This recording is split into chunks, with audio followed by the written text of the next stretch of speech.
Estamos con Teresa Herrera. Bienvenida. Un placer tenerte acá. Un gusto estar acá, estar con ustedes, con la audiencia. Un gusto, Teresa, recibirte. No, por favor, al contrario. Estábamos en la previa comentando que hay un montón de cosas para hablar, quizás como excusa, el 25 de noviembre, ¿verdad? Día Internacional de la Eliminación de la Violencia contra las Mujeres, que vamos a tener la oportunidad mañana de tener estos temas más arriba de la mesa aún, pero ya desde el viernes en que se presentaron las cifras, ¿verdad? Una vez más tenemos que hablar de estos temas que es tan necesario poder abordarlos. Hay una denuncia de violencia doméstica cada 12 minutos en Uruguay. Eso fue parte de lo que presentó el Ministerio del Interior, si contamos entre enero y octubre de este año, ¿no? Para acotar en cuanto a fechas. Y allí se hace todo el desglose de las características de las denuncias, los agresores que siguen estando en el entorno más inmediato de la denunciante. También que las mujeres representan el 70% de las denuncias de violencia doméstica. Y también se presentan los datos que tienen que ver con varones que denuncian violencia doméstica en el 30%. Son el 30% de las víctimas. Porque a veces se discute eso, ¿no? La presencia de la denuncia de la mujer, de los hombres. Quienes critican, mencionan por qué se habla tanto de las mujeres y no tanto de los hombres en esto. Así que, Teresa, tenemos unos cuantos minutos de charla para abordar todos estos temas.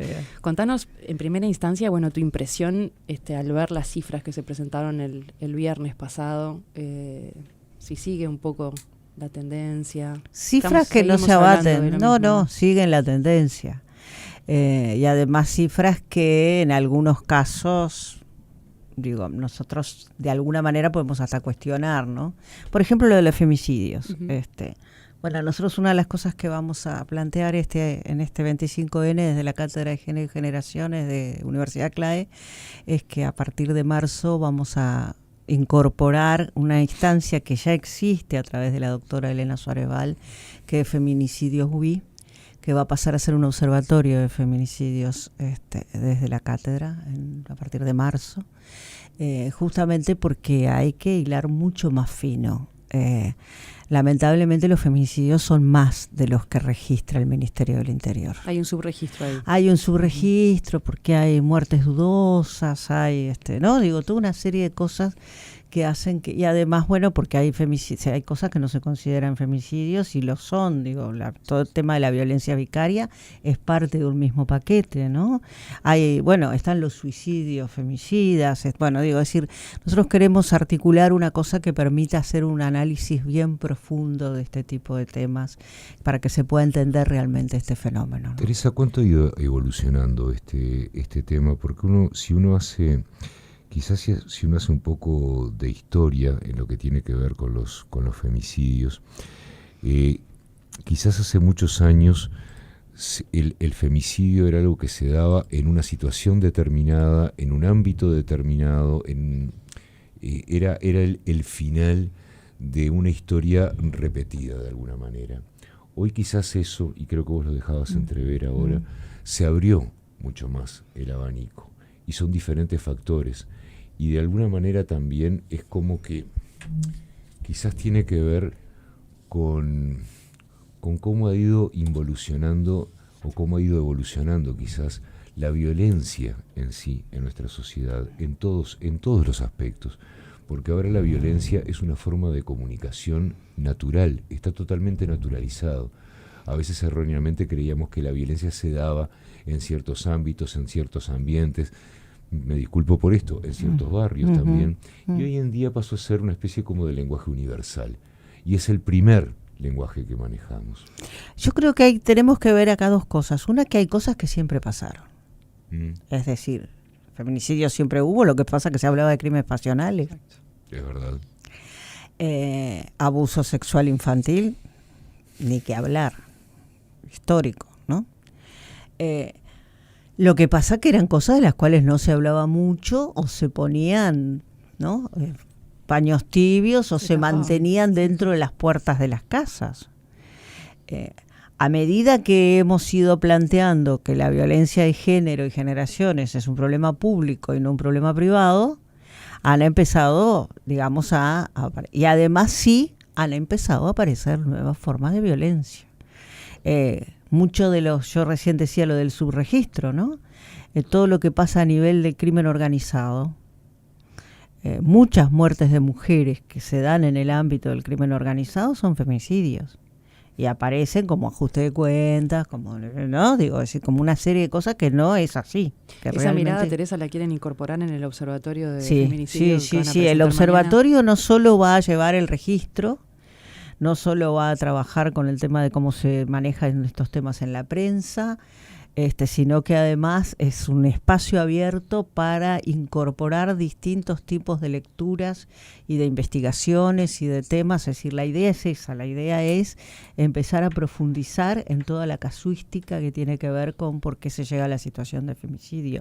Esto que tú decías, sí que siempre es crónica de una muerte anunciada, pero muchas veces esa crónica de una muerte anunciada pasa desapercibida. Los canadienses hablan hoy en día mucho, y los belgas, del control coercitivo, es decir, mujeres que aparecen, entre comillas, nadie aparece muerto, ¿no? Mujeres que son asesinadas, es un título de la prensa que a veces apareció muerta, ¿no? Como si hubiera salido como un clavel del aire. Generación espontánea. Sí, entonces, pero ¿por qué? Nunca hicieron una denuncia, porque tenían tan naturalizada esa situación de continuo control, ¿no? Digo que en realidad no. Entonces nunca hicieron una denuncia porque era su vida natural, digamos. Ahora uno se pregunta, Teresa, más allá de lo que ha sido el trabajo que tú y otras personas han llevado adelante durante muchísimos años. Mucho. Sí. Si quizás no tenemos que cambiar un poco la mirada y trabajar sobre la violencia como única. No separar, porque te repito lo que te decía hace un rato, uno no puede evitar ver que ya no es una cuestión ni de sexos ni de nada. La violencia es el primer lenguaje que manejamos. Sí, pero la etiología es diferente. Uh-huh. O sea, la causalidad es distinta. Recién Valeria comentaba lo del 30% de varones. Sí, con una puntualización que me parece importante para terminar de darle contexto. Teniendo la mayoría de ellos, el 40% entre 0 y 17 años.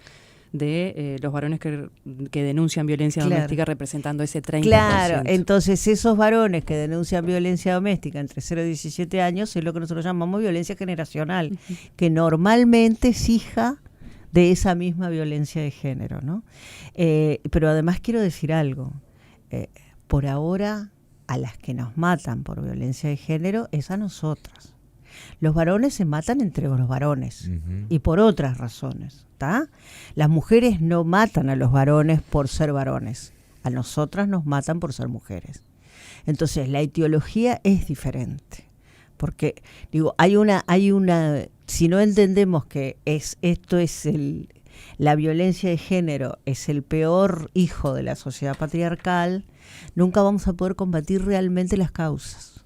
Es decir, yo estoy de acuerdo contigo que hay una situación generalizada de violencia en nuestra sociedad, pero con causas diferentes. Y si yo no ataco las causas, la violencia se va a seguir generando. Es decir, te lo voy a decir con otro ejemplo. Estamos hablando mucho de cómo estamos atacando el crimen organizado, si lo estamos atacando bien o no. Bueno, entonces, una de las cosas que se dice es, hay que atacarlo en el tema del lavado de activos. Hay que atacarlo ahí. Hay que evitar, digamos, toda esa situación. Entonces, bueno, es lo mismo, es decir, pensar que si atacamos de la misma forma todas las formas de violencia, lo cual no quiere decir que todos no prediquemos la paz, que todos no estemos de acuerdo con que los vínculos tienen que ser sanos, que todos no estemos de acuerdo con que los conflictos no se deben resolver mediante la violencia. Eso es clarísimo, pero tenemos que tener claro que tienen causales diferentes. A mí me queda claro lo que vos estás diciendo, pero uno se pregunta, y perdón si soy frío, ¿qué es lo que pasa con los números, por ejemplo, en el correr del tiempo? ¿Qué ha pasado con las gráficas en lo que tiene que ver con los femicidios? Hoy en día están relativamente estables. ¿Estable con respecto a qué, perdón? Respecto a los últimos 10 años, contra sí mismo. 15 años. O sea, a sí mismo. Estables con respecto a sí mismos. Pero están estables. Tú me decís, tú me parece que lo que subyace, tú decís, bueno, cambien de estrategia, muchachas, porque esto no está. No solamente, Sí. pero no me parece que es una estrategia sectorizada. Creo que tiene que ser una estrategia más, más de interés estatal, pero buscarle alguna vuelta que yo quizás desconozca. Lo que pasa es que el problema es que si tú partís de la premisa de que los esfuerzos que se hacen en esta materia son escasos, espasmódicos, no hay una política pública coherente, sistemática sobre este tema. Está claro. Hay, como tú decís bien, un movimiento organizado, feminista, digo que hace muchos años que venimos trabajando en estos temas, que con alianzas con mujeres, sin duda, sobre todo mujeres, ¿no?, de los sectores políticos, hemos logrado sacar las leyes y todo lo demás, estamos de acuerdo.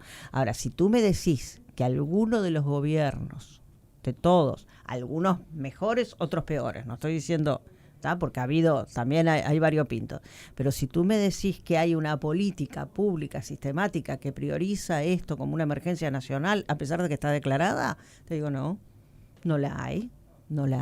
Entre otras cosas no la hay porque no es un tema prioritario, no es un tema del cual se conozca realmente, se estudie realmente, se analice realmente y se tomen las medidas que se tienen que tomar.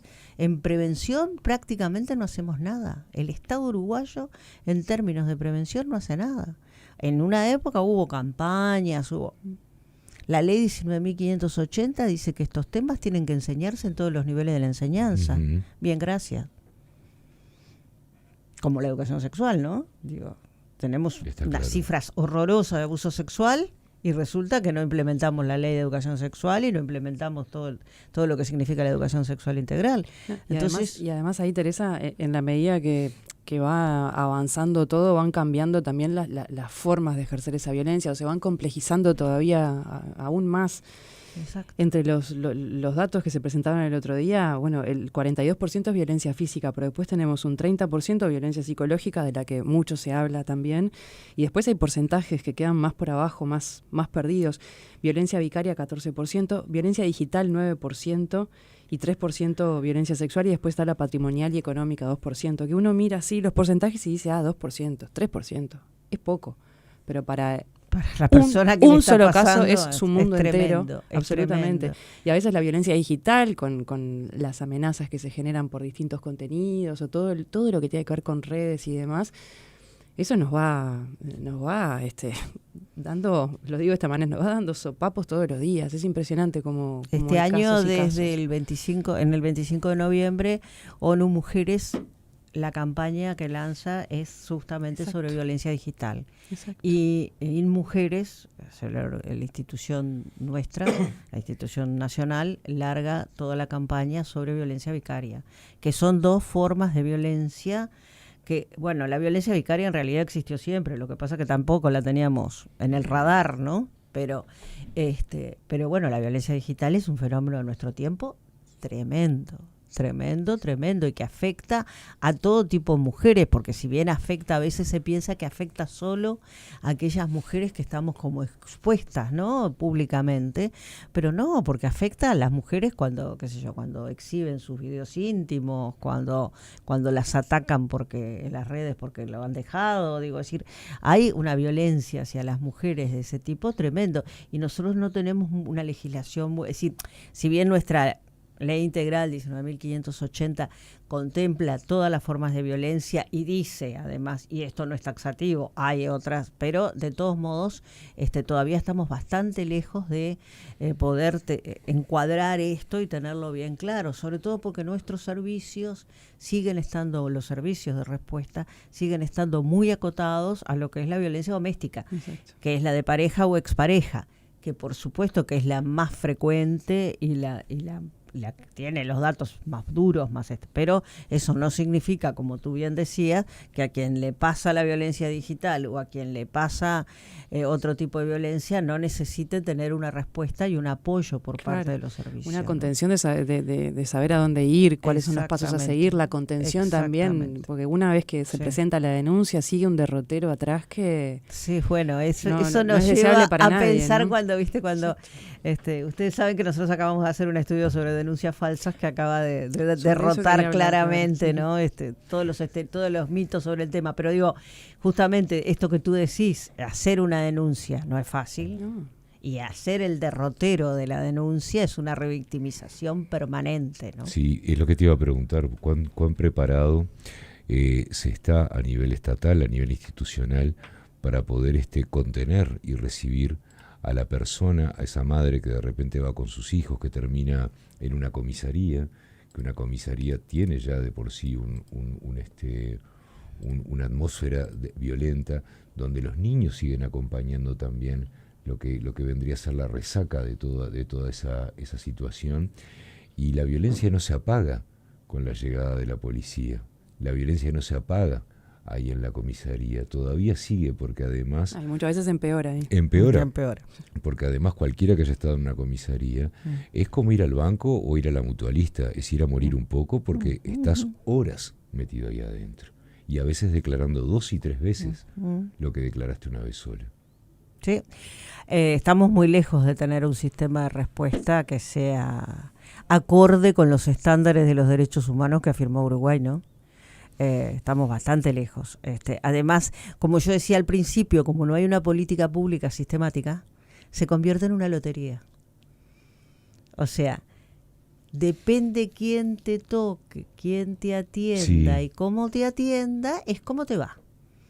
Te puede pasar de que tengas suerte, que te toque un funcionario o funcionario preparado, sensible, pero te puede pasar de que poco menos que te pregunten hasta el día de hoy, ¿y usted qué hizo, señora, para que le pegara, no? Sí, pero además, Teresa, uno se pregunta, ¿y qué dice el sistema político de todo esto? Porque nosotros nos conocemos hace años, y hace años que estamos hablando de lo mismo. Tal cual. A ver, yo creo que, como yo dije al principio, el sistema político, este tema, no le interesa. Hay excepciones, no digo que no, está bien. Pero en su conjunto no le interesa, no le importa, así, ¿sabes cuándo le empieza a interesar? Cuando le pasa a la hija, cuando le pasa a la hermana, ¿viste? Porque además incluso hay como esa cosa de que le pasan a otros, ¿no? Digo, a mí no me va a pasar. Entonces, a veces ahí hay como un clic, ¿viste? Cuando no, son violentos también, ¿no? Digo, o sea, porque estadísticamente no necesito hacer mucho, no necesito acusar a nadie, pero estadísticamente hay más de 100 personas, hay por lo menos 5 o 6 violentos, por lo menos.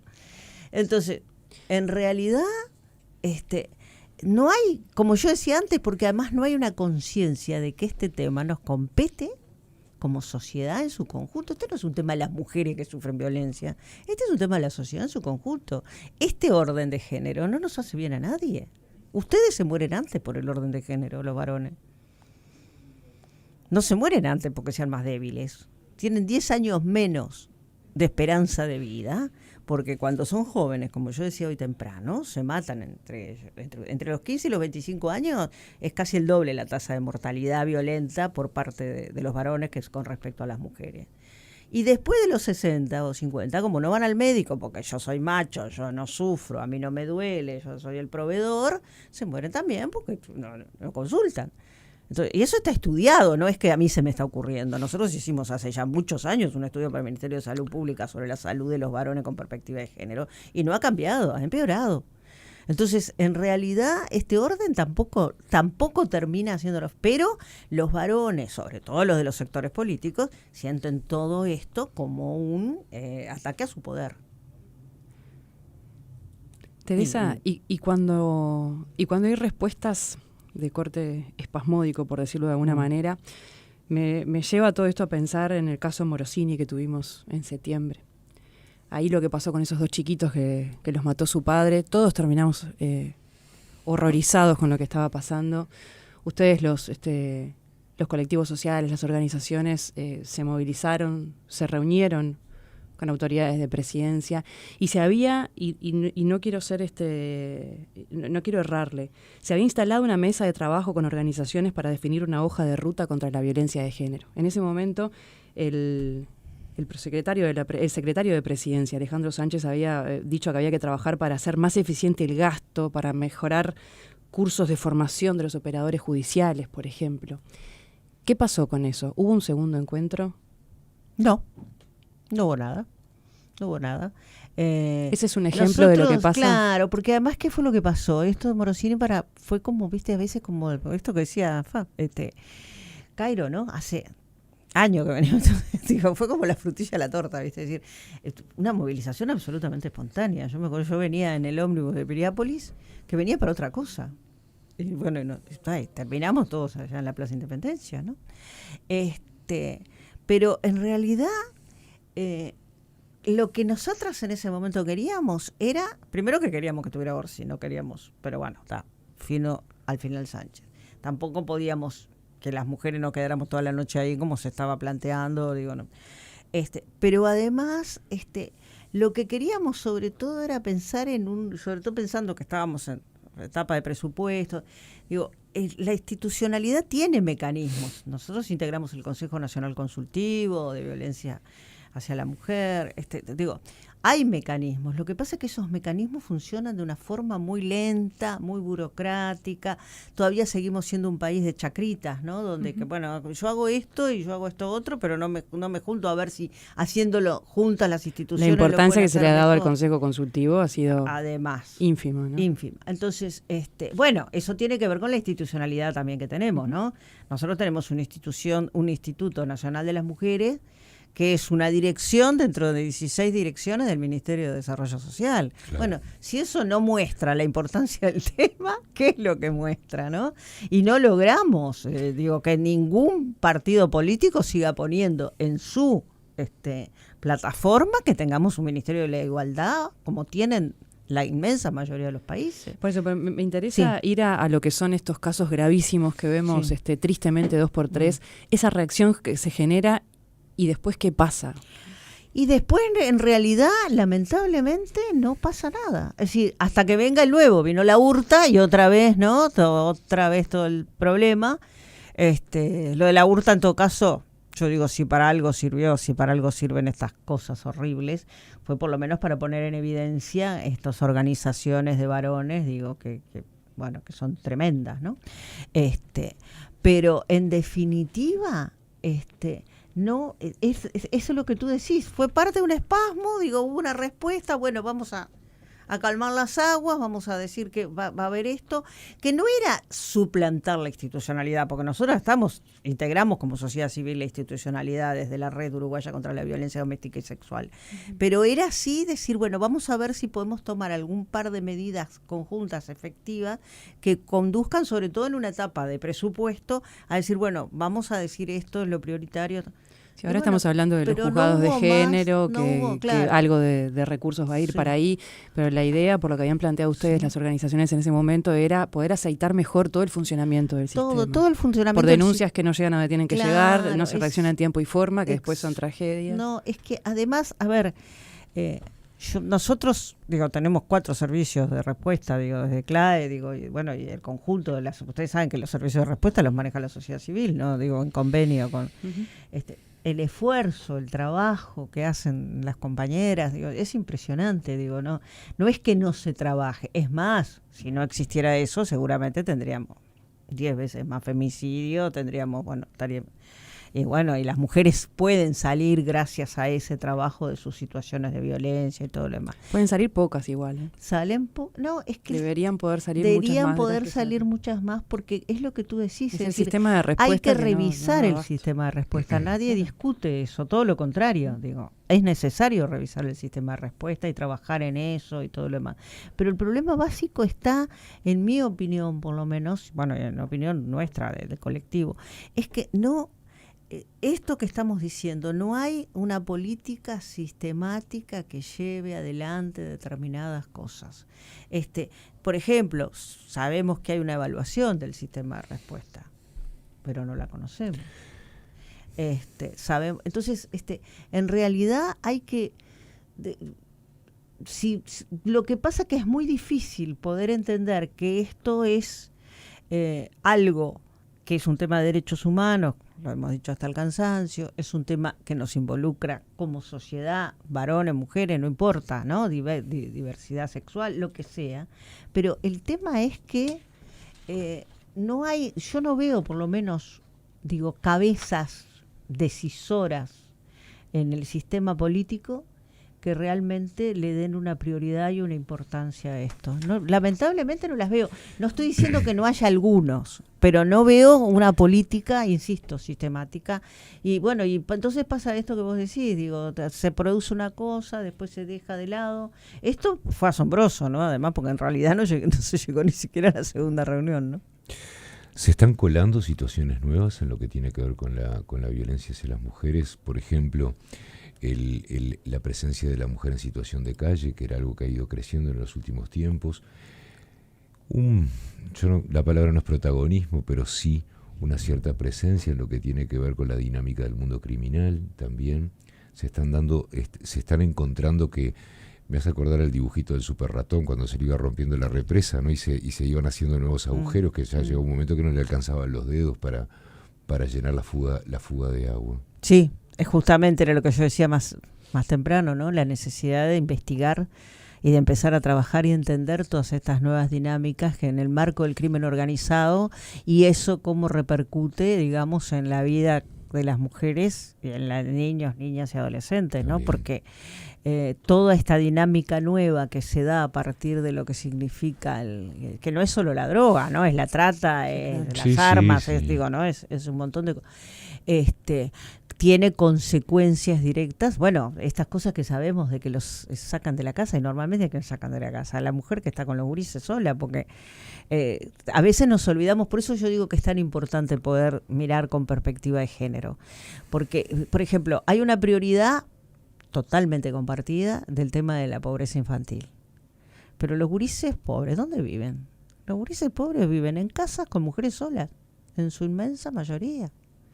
Y eso es producto también de esta sociedad patriarcal.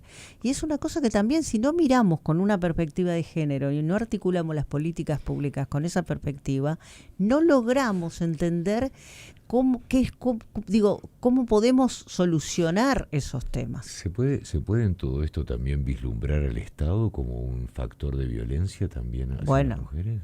Me remito al informe de la Institución Nacional de Derechos Humanos sobre el mecanismo de la tortura, de prevención del mecanismo de la tortura, el informe sobre la situación de la infancia institucionalizada, ¿no? Hay una violencia y también es el Estado el que tiene que dar respuesta. Claro. En este caso, en ese ejemplo que decías vos, Teresa, de las respuestas de protección 24 horas que tienen mujeres, te quedás con... Sí.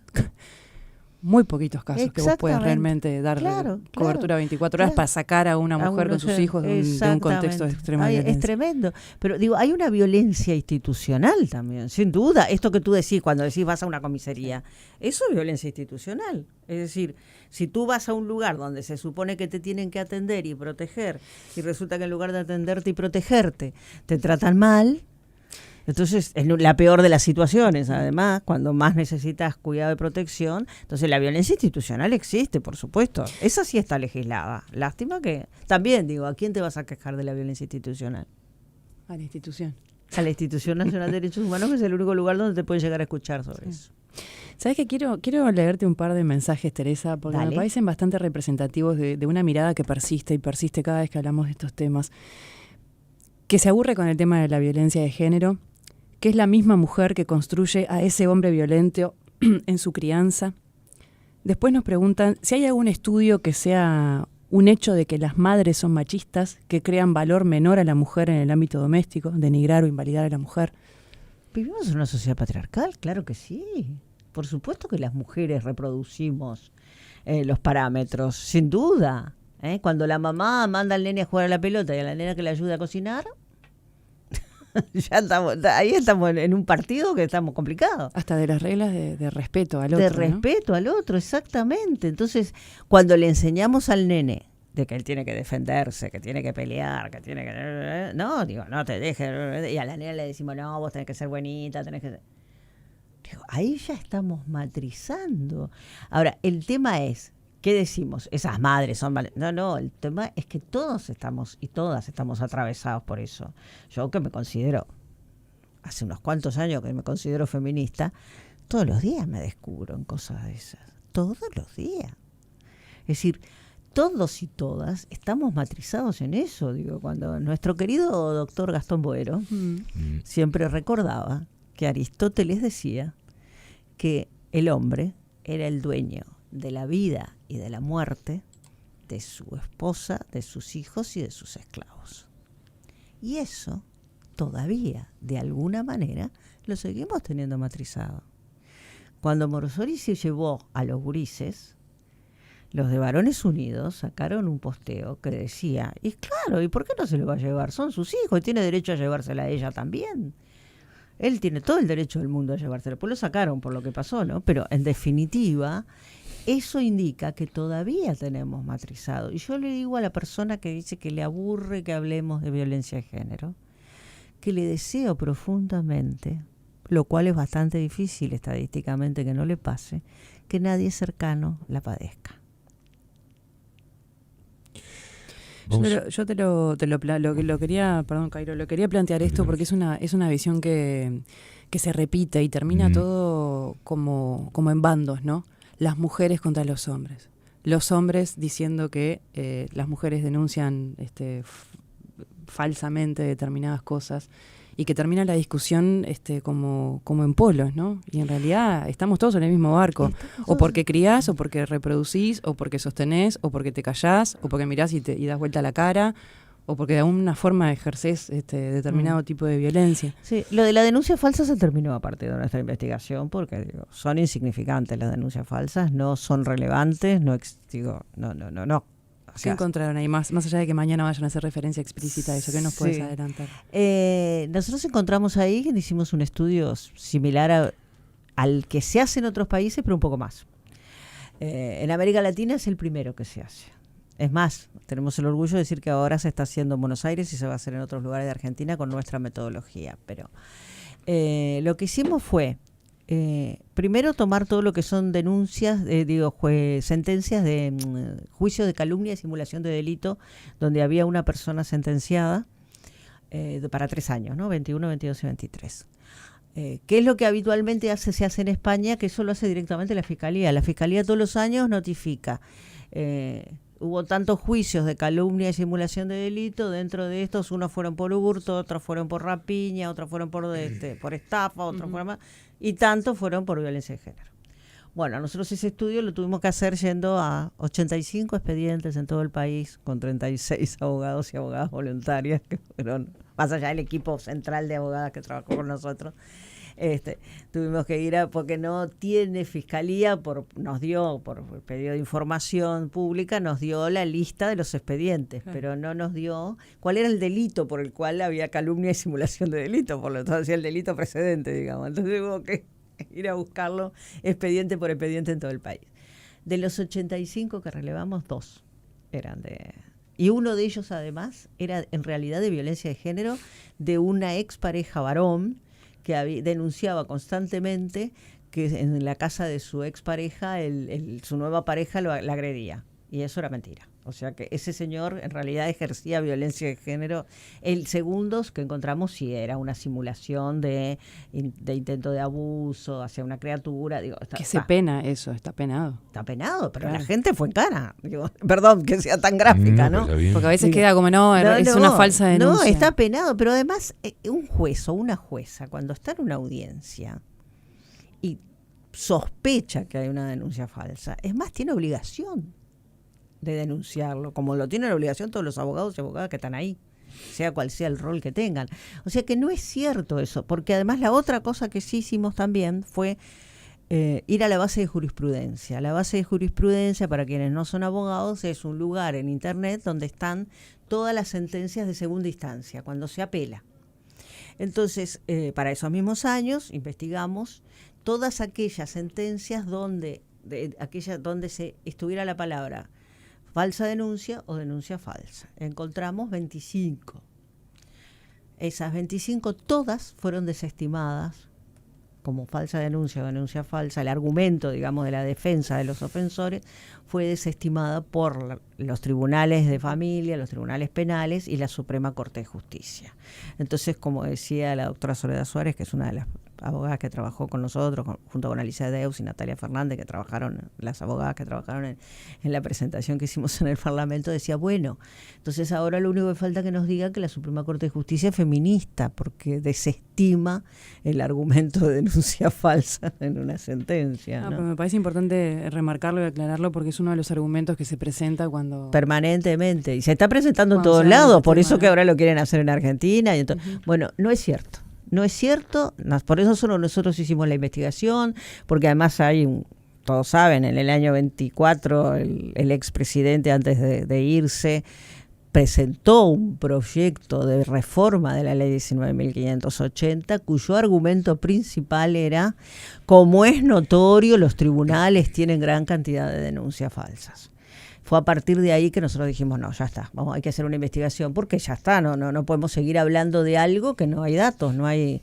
Y es tan fuerte eso que cuando la gente de La Diaria hizo con la usina de Percepción Ciudadana una investigación para ver qué opinaba la gente, la mayoría de la gente creía que había denuncias falsas y que eran muchas. Por eso mismo, exacto. Y cuando se les preguntaba de dónde colectivo sacaban eso, decía, de los datos. ¿De qué datos? Nosotros ni siquiera habíamos publicado nuestra investigación en ese momento. Es así, tal cual. Nos queda poco tiempo, Teresa, sí. Pero a mí por lo menos me queda una pregunta más.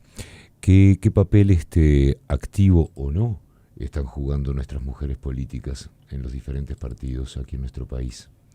Bueno, era lo que yo decía, variopinto. Yo creo que de todos modos, en ese sentido, el sistema político ha tenido un retroceso, ¿no? Nosotros tuvimos la bancada femenina que fue muy importante. Con la bancada femenina se hizo la primera ley de violencia, se hizo la ley de interrupción voluntaria del embarazo, y había mujeres de todos los partidos, los partidos.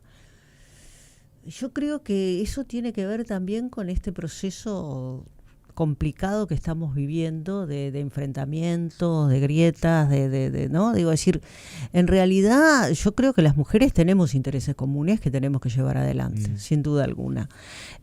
Pero lamentablemente yo lo que veo es que todavía, a pesar de que hay en los distintos partidos políticos mujeres comprometidas con el tema de la perspectiva de género y con el feminismo y todo lo demás, no logran, me parece, plasmar o trascender esos enfrentamientos político-partidarios para poder seguir proponiendo políticas y sobre todo defendiendo estas leyes que ya tenemos, porque uno de los problemas que tenemos, que nosotros tenemos una legislación preciosa, sí. Lo que no tenemos es presupuesto y política que las articule. No, y a veces esto es una opinión muy personal, ¿no? A veces uno tiene miedo de que ciertas cuestiones como esta, que vos misma lo decías, corren igual porque todos tenemos los mismos problemas y no importa de qué partido. A veces uno le tiene miedo a lo que es la propiedad ideológica, ¿no? Cuando alguien se quiere apropiar de esto como una bandera propia, y esto lo estamos haciendo nosotros y nosotros estamos primeros, cuando en realidad es un tema país. Totalmente, es como decíamos recién, ¿quién duda que tenemos que solucionar el tema de la pobreza infantil? ¿Y quién duda que tenemos que solucionar el tema de la violencia de género? Es verdad. Digo, sí, hay algún argumento que dice que no existe, pero la gente razonable, todos estamos de acuerdo en que hay que solucionarlo.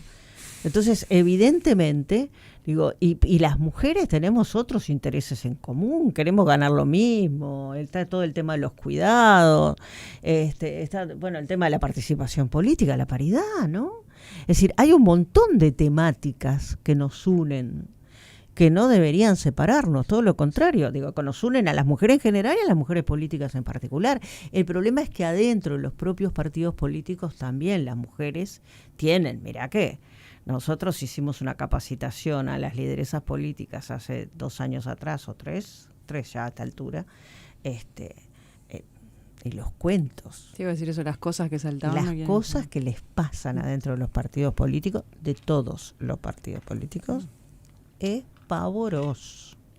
Desde que están hablando y les ponen la mano así para que se callen la boca, hasta ponerse a mirar el celular cuando hablan en las reuniones, hasta obligarlas a dejar de lado su candidatura, porque no, es tremendo, porque en el fondo, como yo decía también, hay un tema de poder. Dejémonos de jorobar, obviamente que hay un tema de poder, de preocupación de perder espacios de poder. Entonces, claro, eso termina transversalizando y termina siendo una lógica muy perversa donde los intereses sectoriales priman por encima de lo que son los intereses colectivos, ¿no?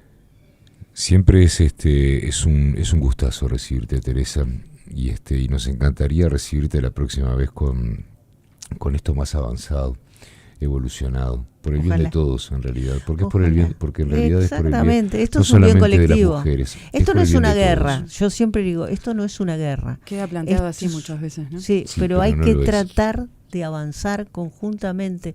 El que las mujeres tengamos más derechos nos va a hacer bien a todos y a todas. Y además cuando nos hablan de una guerra es cuando nos dividen, y cuando nos dividen es cuando no avanzamos. Exactamente. ¿Quién avanza en la guerra? Nadie. Mañana, Teresa, también consignar que se puede seguir también. Va a haber varias actividades con motivo del 25 de noviembre, el Día Internacional de Eliminación de la Violencia contra las Mujeres, pero el CLAE tiene esas actividades donde van a estar presentando el miércoles, tema de las denuncias para todos. Ese es el miércoles, porque claro, el 25 hay que dejárselo a la marcha y al acto oficial, ¿no? Pero el 26 a las 7 de la tarde tenemos a las 6 de la tarde, a las 6 de la tarde, perdón.